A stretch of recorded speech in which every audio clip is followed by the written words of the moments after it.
Guys, it's here. WrestleMania week is upon us, and it is Monday, April 1st. This is by no means going to be an April Fool's sort of podcast here, but a lot of interesting stuff is happening on just in WWE right now. CM Punk had the interview with that one dude. I forget his name, but it was on YouTube. I watched the whole thing when I was at the gym. Exciting stuff. He was talking about AEW, talking about Nick and Tony Khan, talking about his return to WWE and his time in AEW. It was just a fascinating interview to watch. And also, today was the debut of Bray Wyatt's documentary. And what did they talk about? It was such a good documentary. The whole morning, I was teary-eyed. It was really good. I highly recommend anyone to go watch that. It's on Peacock. I don't know if you have Peacock, but I assume that if you listen to this podcast, that you do have a Peacock membership. But the documentary wasn't just solely, it was solely about Bray Wyatt, but at the very end of it, we got a glimpse and a little sneak peek and a little teaser about a former WWE superstar returning. Is he going to return alone? Is he going to return with 5 other members? We're going to talk about that later on in the podcast. And if you watched Monday Night Raw, it seemed like that a lot of the superstars are very more free on the microphone. And I'm mainly talking about CM Punk, Drew McIntyre, and Seth Rollins promo on Monday night. And Monday Night Raw, it was probably the best Monday Night Raw that we have seen in a long time. Probably I said it on Twitter, probably the best Monday Night Raw for the whole year. The best show, top to bottom, for the whole 3 hours, because doing a whole 3-hour show is very, very difficult, and I wish that they would go back to 2 hours. But nonetheless, going to be talking about that and talking about how Becky Lynch, she's really not happy about being a little bit more edgier. So, a lot of news to get started with. But I think all of us, and the whole reason why you're even clicking on to this podcast right now, because I'm probably going to make it the header, the CM Punk news. CM Punk, with the interview, talking about Tony Khan, Nick Khan. He even brought up Vince McMahon. Well, he didn't bring him up, but the interviewee, he brought up Vince McMahon, and I was just instantly glued. I was on the treadmill. I saw Twitter blowing up with CM Punk getting interviewed, and I just had to go see it. I had to watch it. And usually at the bottom right-hand corner of any YouTube channel, it'll show if they're having a live stream. It'll show how many people are in the live stream. This motherfucker had like 22K people in the live stream. I mean, people want to call CM Punk overrated, whatever, but dude, he just draws people to him. It is absolutely amazing when you just sit there and watch it. And by the way, before I get into the CM Punk thing, CM Punk definitely did say a few things, like how he inspired all these future superstars that wanted to be in the business. And I'm definitely one of them. CM Punk is probably the whole reason why I looked at WWE in a different light. CM Punk, with his pipe bomb segment, he just opened my eyes to so much more than just in between the ropes in a wrestling match. He let me open my eyes to like the whole, like how a show should be done and who should be, be at the very top of WWE. So CM Punk, I know you're not listening, but I just want to verbally say that you are absolutely 100% right. You have inspired me to have this show, and I guarantee that you've inspired so many other people for the business of pro wrestling. But before we get into everything, I just want to take a moment out of the podcast right now and say thank you all for joining me here on Pardon the Pipe Bomb podcast. If you guys want to support the podcast, please hit that thumbs up on YouTube for any of my YouTubers out there that are listening to the podcast on YouTube. I really do want to get some video content, but I want to get a good camera before I even do any of that stuff. But in the meantime, I'm going to continue being on just regular podcasts. You can hear me on Apple Podcasts, Google Podcasts, Spotify, and I know Odyssey has like a podcast on there, but I'm not sure. I'm pretty much anywhere that you can think of. I believe I'm on Amazon now. But again, if you want to support the podcast, leave a negative 5-star review on it. I love interacting with you guys on there because I'm a very small podcast and I'm going to continue to grow. And I hope that you guys are going to continue with me on this journey of talking about what I love to, talk about. But anyway, let's get into the news of CM Punk. CM Punk, I know I keep saying his name, but this interview with the dude on YouTube, I'm drawing a blank. Let me get up the article here, but CM Punk, he was on the MMA Hour, and the interview, it ran about, I think like 2 hours. I was at the gym. Yeah, just about 2 hours, I think. So you can imagine that they covered a lot of his time in AEW, his time in WWE, and then the 10-year departure from WWE, and then coming back. I mean, they went in depth about everything, like the Elite, Colt Cabana, Tony Khan, the Jack Perry situation that happened, and his injury that happened at this year's Royal Rumble. And I think before I go into the interview, I think CM Punk did a phenomenal job with this interview. I know that them talking about what CM Punk was talking about, if you guys want to go listen to it, all that you have to search on YouTube is CM Punk MMA Hour interview. I guarantee that it'll be the first thing to pop up. But if you want to sit there and if you have 2 free hours just to sit and, or if you're driving along on the highway, want to listen to something, I would highly recommend you going and listening onto that podcast. But CM Punk, he was just talking about how him returning to WWE, and how much more laid back it is from AEW, and how AEW is really not a business. They don't really have a boss. Tony Khan is just, like I've always said it on this podcast, Tony Khan isn't really a boss. He's just a kid, a fan, which is a good thing. Don't get me wrong. But if you want to have a successful business, you need to have a more approach like Triple H is doing right now with WWE. And Nick Khan, of course. But with Tony Khan in AEW, CM Punk was just he wasn't slandering them. He was just spitting facts. I feel like that CM Punk was trying to be very neutral, but he also was trying to probably clear his name, because I guarantee with Tony Khan saying that he feared for his life and everybody in the locker room feared for their lives, and with the NDA that was signed, CM Punk really couldn't talk about the first interaction that he had with AEW and when he was gone for a couple months.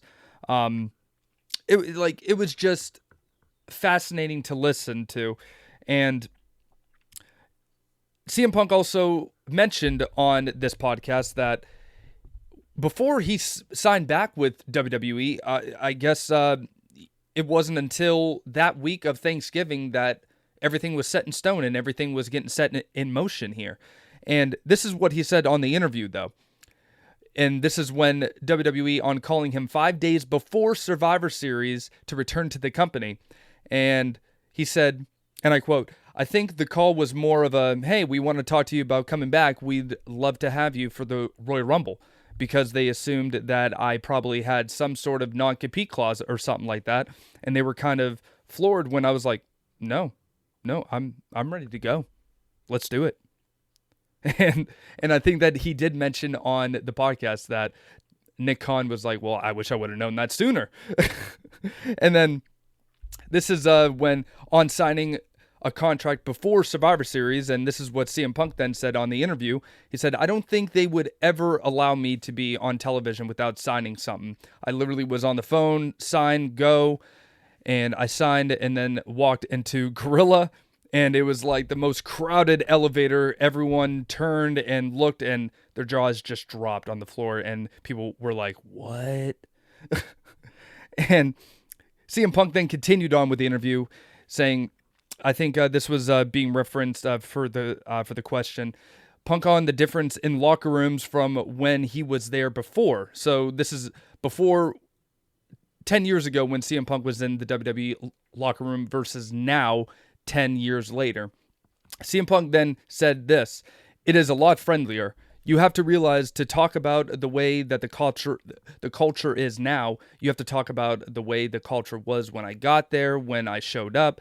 It was very much a Shark Tank, cutthroat, super competitive, and everybody looked at me like, fuck you, why are you here? You don't belong here. I was on television with nothing but top guys. I mean, Triple H, Shawn Michaels, The Undertaker, Ric Flair, Kurt Angle, Kane, and there's probably like 5 other guys I'm 100% forgetting about. It was brutal, and to try to scratch and claw and get recognized and noticed, and to get a little bit of TV time, I was eluded. It was a lot different. Now, I think it's more laid back. I think that's probably the best way to say it. It's a relaxed atmosphere now." And so they were done talking about that, and then the interviewer brought up the Jack Perry situation, and basically we got a whole new light of how CM Punk was, how is saying, allegedly, he's saying how he handled the whole Jack Perry situation. And I mean, it's a he said, she said type of thing. I mean, but all honestly, like with all like reports coming out with AEW and how like dysfunctional like the back of the house is, I mean, dude, I might have to side with CM Punk here. And I'm not just fanboying over like CM Punk, but not just from him, but just from a lot of other people that are within like the company. We're hearing buzz about how AEW is very much like a high school type of atmosphere. Like everybody has their own cliques. Everybody has their drama. There's a bunch of mean girls. And I don't know. I'm just saying, like when I'm not going to go into the whole Jack Perry interview part about it. If you want to listen to it, just search it and go Google it. I mean, it's right there all over the internet, or even go on X and search it on there. But I'm not saying that I'm siding with CM Punk, but excuse me, it's very hard to not want to think of it half glass full and side with CM Punk with this matter. Now, they brought up a interesting, the interviewee, he brought up the 2024 Royal Rumble and when he got hurt. CM Punk was just like, saying, I knew immediately that this wasn't good, and basically saying that, like, I'm not saying that these were the set stone plans, but it was definitely going to be probably me and Seth Rollins at WrestleMania for the World Heavyweight Championship. But he also went and stated that he told Triple H, Paul Levesque, that, hey, I don't want to take any spotlight away from anybody. So if the story makes sense, I'll do it. But I'm not here to try to take any spotlight or any fame away from these superstars that have worked so very hard at getting where they're at right now. Now, enough CM Punk talk. I mean, it's great that he went on and just kind of like, cleared the air. All good stuff by CM Punk. I really did enjoy this interview. Now let's talk about Bray Wyatt's documentary. Bray Wyatt, and it was such a good documentary. Maybe it's just because I love documentaries and I'm a huge WWE fan. But I just thought everything was well done. I was shocked that they produced it here in Pittsburgh. But, right at the beginning, it kind of made sense because the guy that created The Fiend, and just, it was really good to see Bo Dallas and the dude that created The Fiend, Bray Wyatt, and then afterwards created the Wyatt Six family, and how we all knew that it was going to be Bo Dallas that was going to be Uncle Howdy. But with the documentary, just please go watch it. I was sobbing like a like my dog just passed away. I mean, it was so good, and it just really tugged strings at your heart. But at the very end of the documentary, this is what I want to talk about. There was a tease. Since Peacock is with WWE, I was sure that WWE was going to pull something somewhere, and I knew it was going to be at the very end of the documentary. But it seems like that Bo Dallas is on his way back to WWE television here. When and where, we don't know, but it's definitely going to be in the works. But apparently, Bo Dallas has been under contract with WWE since 2022. And WWE, Triple H, they probably told him, hey, take as much time as you need. There's absolutely no rush. Come back whenever that you feel ready and like all that. But I remember when I knew about all this, that Bo Dallas was going to be coming back. And when the tragic thing happened with like Bray Wyatt, I remember where I was. I was with my ex. We were downtown and I turned and looked at her and I was just like, oh my God, Bray Wyatt just passed away. And then she goes, oh, I'm sorry. Obviously she could care less, but me, I was very like, whoa. I mean, me and Bray Wyatt, we share the same birthday. We're practically the same person. I mean, I'm joking about that, but all seriousness, me and him do have the same birthday. And I was just very, I was shocked. Everybody in the WWE universe was shocked. I couldn't believe it. I knew that he was dealing with health problems, but I guess COVID really...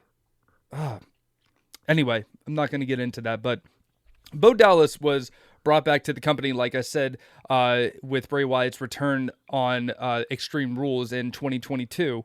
And Dallas portrayed Uncle Howdy, the character, in March. Both Dallas and Wyatt were pulled from television due to Wyatt dealing with medical issues with his heart. And Peacock then aired with Becoming Immortal is the name of the documentary. And it interviewed John Cena, Becky Lynch, Triple H, Bo Dallas, Seth Rollins. There's countless superstars that were being interviewed on this documentary. But there was, at the very end of the documentary, there was a figure shown in the background from Bray Wyatt. And then there was the lantern. And then you hear someone say, run.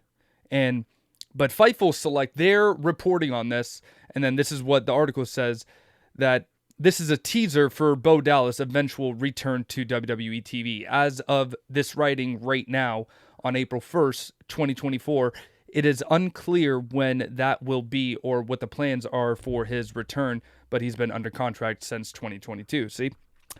I know what I'm talking about, kind of. But there are many things, and I want to talk about Bo Dallas' return. How could WWE do this? I mean, I'll tell you this right now.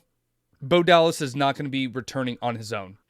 Bo Dallas is going to want to solidify Bray Wyatt's character, and he wants to make Bray Wyatt proud. He even said it in the documentary.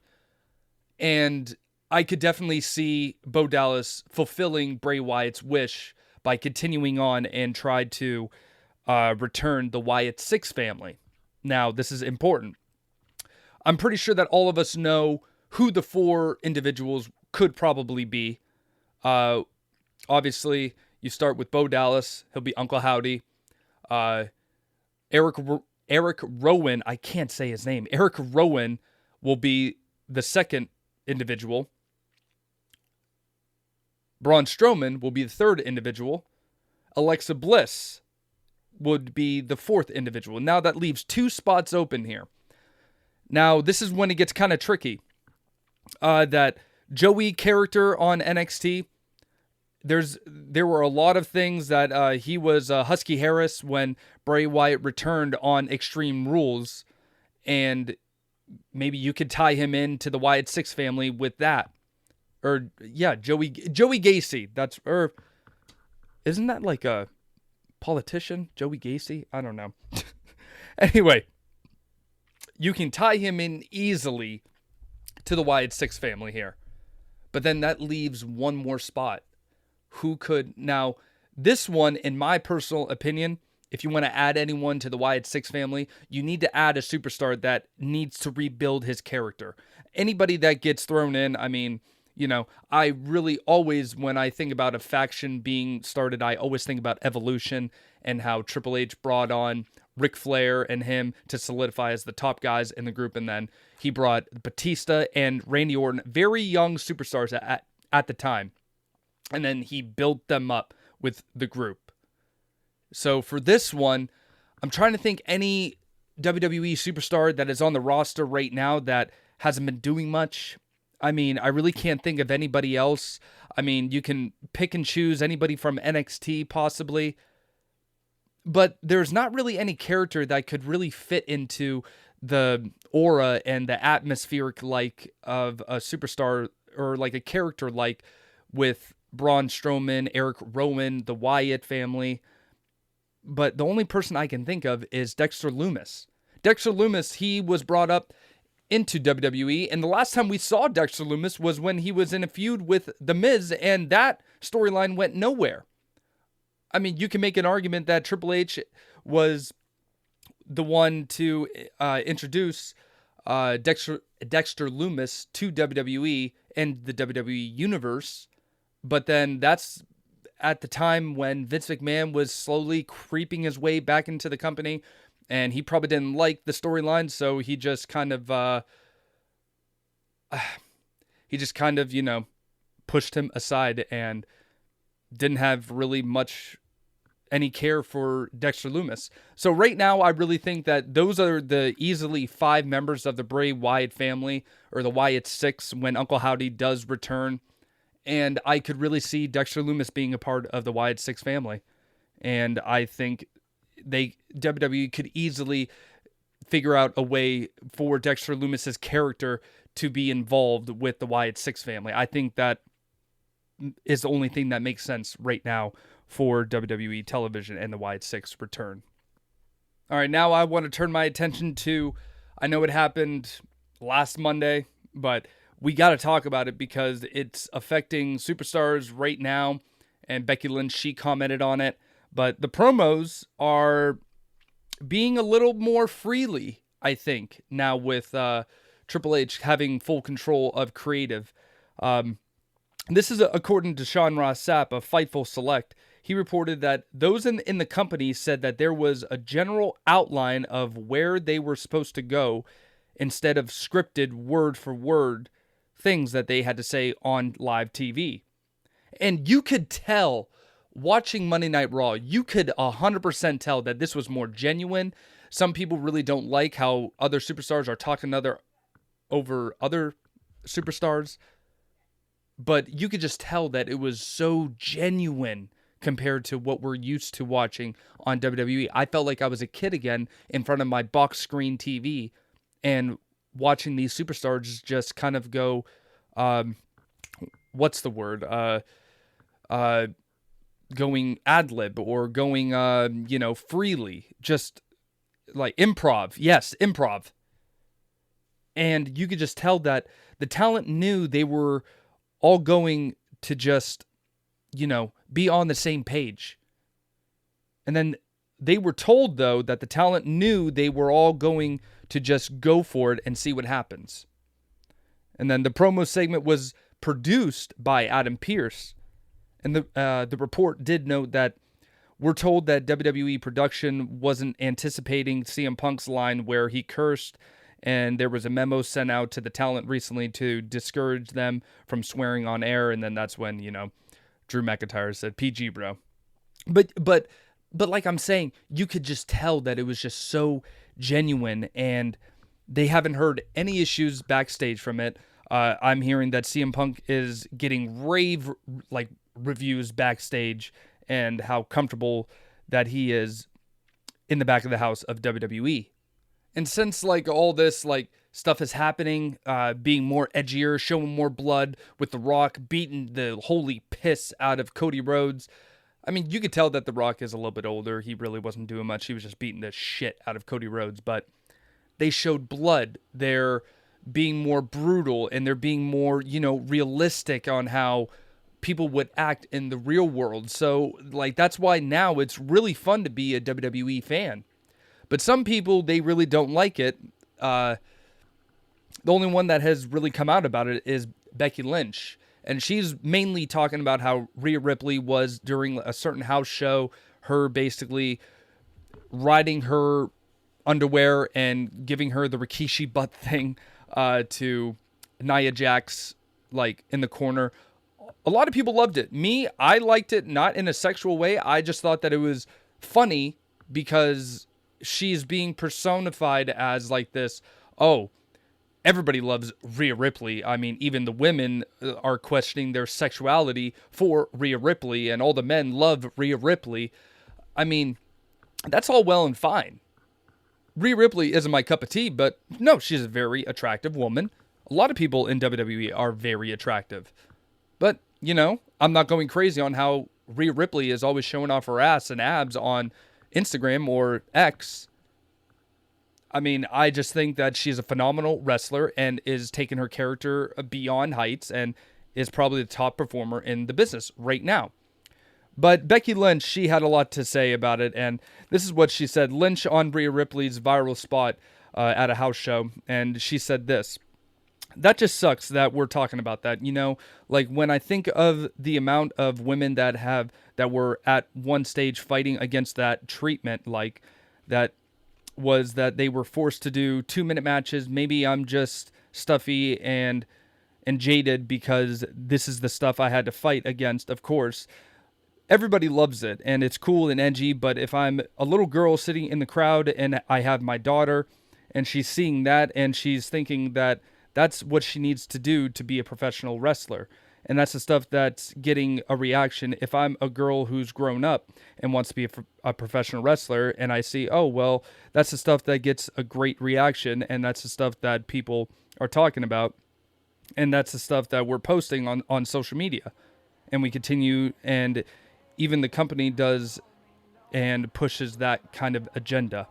I'm not going to go through the whole thing, but she does have a point. I mean, social media, whether you love it or hate it, I personally hate it. I hate how social media is, where that if you're a woman and if, like, I see it all the time on Twitter, if you're a woman and you love sports and you tweet about sports and you have a take on it, and then there's always some troll out there that comments and replies onto that tweet and says that, you know, basically if you weren't a girl that's hot, that loves sports, you wouldn't have as many followers. I mean, hey, he might have a point, because there are a lot of guys out there that really just follow these women that post a lot of tits and ass and don't really have anything else to offer. But I definitely see where Becky Lynch is coming from, but you're already an established person in WWE. I mean, to me, it's perfectly fine if you want to be edgy.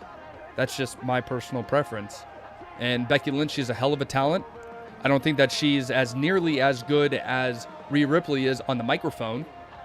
That's probably the only fault that Becky Lynch has, is her promos. But everything else, she's a phenomenal wrestler, and she does make some valid points, but I think going a little bit too in-depth with it, and none of what Becky Lynch is saying that how the women wrestling league in WWE had to scratch and claw their way out of that type of atmosphere. But I think every now and then it's fine, especially if it's on a main event live match in a small town.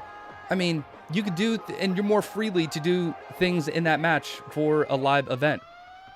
Just my personal preference. But I'm going to head out of here, guys. It's been almost 30 minutes with this podcast. I don't like doing that type of podcasting anymore, unless if it's a review of a certain pay-per-view match. But again, if you guys liked what you heard, please leave me a negative 5-star review. And if you guys really liked what you heard, hit that subscribe button either on YouTube, or hit the subscribe button on Apple Podcasts, Google Podcasts, wherever that you're listening to me on. But until next time, it's going to be a busy week, guys. WrestleMania week. I'll definitely be talking to you guys in the next 24 hours. Let's just say that. But I'm going to head out of here. I'll talk to you guys later.